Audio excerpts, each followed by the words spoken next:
ายเลยพี่น้องเขามาดันมุนมานี่มาเบิ่งกุดของหลวงพ่อเนาะกุดนี้และมันบ่แม่นแบบมันห่างเด้ยามเป็นบุญเป็นศีลผู้เพิ่นมาอยู่แถวนี้พลานนอกพลานหินยามเป็นเมื่อยามเป็นบุญเป็นศีลเพิ่นก็มาอยู่เป็นตาย่านเด้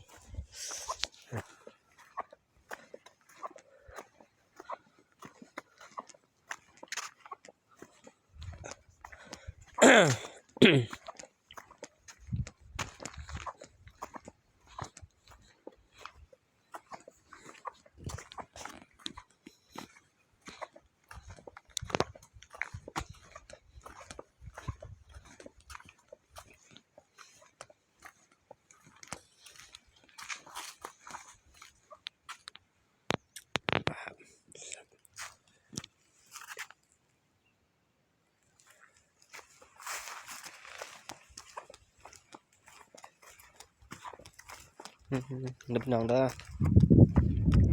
แต่แบบโบราณเลยนะใช่บ้านตามงูหินนี่นะงูหินไม่ได้งูหินเบิด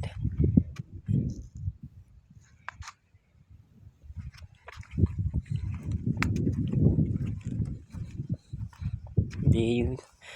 มาอยู่แต่เฉพาะเป็นบุญเป็นศีลเท่านั้นแหละ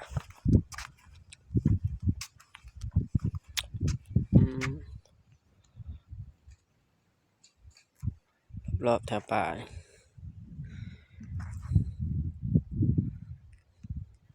ประวัติแม่ขาวอยู่ผู้เดียวเป็นบุญเป็นศีลกะหลวงพ่อมามีหลายหลังอยู่เทิงก็มี1 หลัง 2 หลัง 3 หลัง 4 หลัง 4 หลังอยู่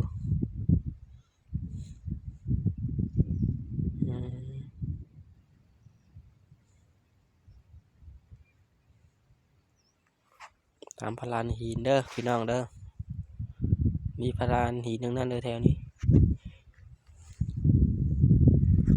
แต่สมัยโบราณแต่พระบาทปุ่นพี่น้องแต่พระบาทปุ่นแถวนี้พี่น้องก็ไปอย่างนี้มาเบิ่งเด้อนี่เป็นอย่างนี้แบบนี้อันนี้ก็สิหูกระปูเป็นแหล่งเป็นเลิงแถวนี้แมนเบิดแหละปอแต่พุ่นแหละแต่บาดอยู่พุ่นแหละนี่หูหินตัวนี้พี่น้องว่าเป็นอย่างนี้มึงเด้อเป็นบ่วงบ่มึงซอยกันนี่เบิ่งตัวนี้ค่ะ